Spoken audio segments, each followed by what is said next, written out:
દંભ કોને કહેવાય? આજની યુવા પેઢીને કદાચ એમ થાય કે દંભ એટલે શું? દંભ કોને? તમને જોવું અને ગૌમુખીમાં હાથ નાખવું આ દંભ. તમને જોઈને પ્રદક્ષિણા ફરવાની ચાલુ કરું ને આ દંભ. દુનિયાને બતાવવા માટે જે કરીએ એ દંભ. દીનાનાથને રાજી કરવા માટે જે કરીએ ને એ ભક્તિ. એ ભક્તિ. અને મારે ને તમારે ભક્તિ કરવાની છે. અરે દુનિયા જોવે કે ન જોવે, દુનિયાને શું કહીને આપણે કામ છે? આપણે તો પુરુષોત્તમ નારાયણને રાજી કરવો છે. આપણે આપણા ઠાકોરજીને રાજી કરવા છે. અને એટલા માટે એ દંભ. અને હું તો ઘણીવાર એવું કહું કે આવા દંભ કરવા વાળા માણસો દુનિયાને છેતરવા કરતા સૌથી પહેલા પોતે પોતાના આત્માને છેતરી રહ્યો છે. તમારી સામે જુદા દેખાવું, બીજાની સામે જુદા દેખાવું. એટલે હું કાયમ અમારા નાના સંતો છે ને બેસાડીને શીખવાડી ગયો, પણ પ્રભુએ પોતાની યોગ શક્તિથી અગ્નિ પ્રજ્વલિત કર્યો, પ્રભુને ઓકી નાખ્યા. ઉપર લાંબી ચાંચ કરીને મારવા ગયો, સુતા સુતા ઠાકોરજી એની ચાંચને ચીરી નાખી, બકાસુરનો ઉદ્ધાર કર્યો. પ્રભુ એક દિવસ ગાયોને ચરાવતા ચરાવતા આગળ જાય છે ને ત્યાં અઘાસુર મળે છે. અઘ એટલે પાપ, અસુ એટલે રમણ કરવું. આ જીવ પાપના મોઢામાં રમણ કરતો ક્યારે થાય?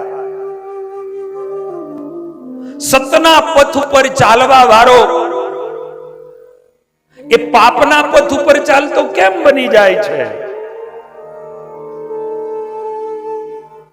અને એટલા માટે કીધું કે અઘાસુર, એનો અર્થ જ એવો થાય. અઘ એટલે પાપ અને અસુ એટલે રમણ. પાપમાં રમણ કરવું એ અઘાસુર વૃત્તિ. અને પાપ ક્યારે થાય? અઘાસુરના મોઢામાં આ જીવ પ્રવેશ ક્યારે કરે? આનંદના અતિરેકમાં પરમાનંદને જે દી ભૂલી જાય તે દી અઘાસુરના મોઢામાં પ્રવેશી જાય. સાંભળજો,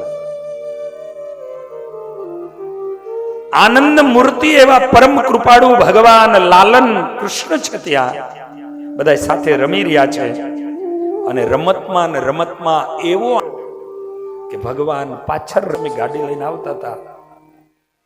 સાંજનો ટાઈમ થઈ ચુક્યો તો, અંધારું તો બહુ, લાઈટો ને એવું હતું નહીં આ રોડ ઉપર. અને સાંજના સમયે એક ગાડીમાંથી એક ઉતર્યા, તેથી તો મિનિસ્ટરની ગાડીઓમાં લાલ લાઈટો હતી. એટલે એક ભાઈ ઉતર્યા, આ બાજુ મિનિસ્ટર ગાડી ઉભી રાખી, ઓલા ભાઈ ઉતર્યા, સુટકેસ લીધું, લઈને આમ આપ્યું ને પછી ઓલા કઈક ફાઇલ લીધી ને ફાઇલ લઈને ગયા. અંધારામાં એક બાજુ ઉભી રાખી અને સુટકેસ લીધું ને ફાઇલ આપી, જે સહી કરીને આપવાની હશે કીધું છે કે લઈને આવજે, એટલે થઈ જશે, એમ એવું કઈક હશે. મારી નજરે આ દ્રશ્ય દેખાયું. અમે ગાડીમાંથી નીકળ્યા, ત્યાં ઘણા વર્ષો થઈ ગયા. રામસ્વામીને એવું કીધું, મેં કીધું માણસ પોતાની જાતને કેટલો હોશિયાર માનતો હશે. એને એમ થાય કે અંધારામાં કોઈ નથી દેખતું, પણ મારો ઠાકોરજી એવી કઈ જગ્યા છે કે જ્યાં ઈ નથી? ઠાકોરજી તો બધે જ છે. આપણે એમ કહીએ અહીંયા નહીં દેખે, અહીંયા નહીં દેખે, એ દુનિયાના માણસો ન દેખે. પણ એવી એક તો જગ્યા બતાવો કે જ્યાં આપણો ઈષ્ટ ના હોય, આપણો પરમાત્મા ન હોય. એવી એક તો જગ્યા બતાવો.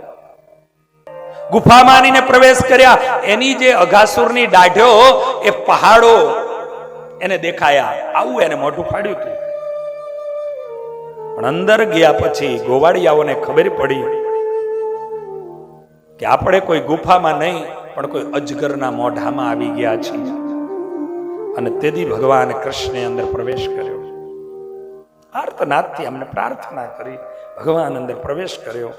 હવે સાંભળજો, પછી વાત કરું આગળ. આ કથા શું બની? ભગવાન ભૂલાણા, ઠાકોરજી આગળ હોત તો રોકત ને.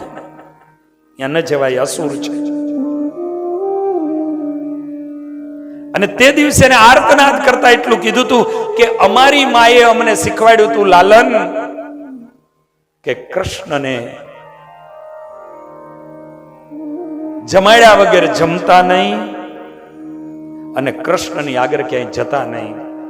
અમારી જિંદગીની આ પહેલી ભૂલ છે કે લાલન તને પાછળ રાખી દીધો અને અમે આગળ ગયા. આનો ભાવ એટલો જ છે કે આનંદના અતિરેકમાં પરમાનંદને ભૂલે છે ત્યારે પાપના મોઢામાં પ્રવેશી જાય છે. આનંદ હોવો જ જોઈએ.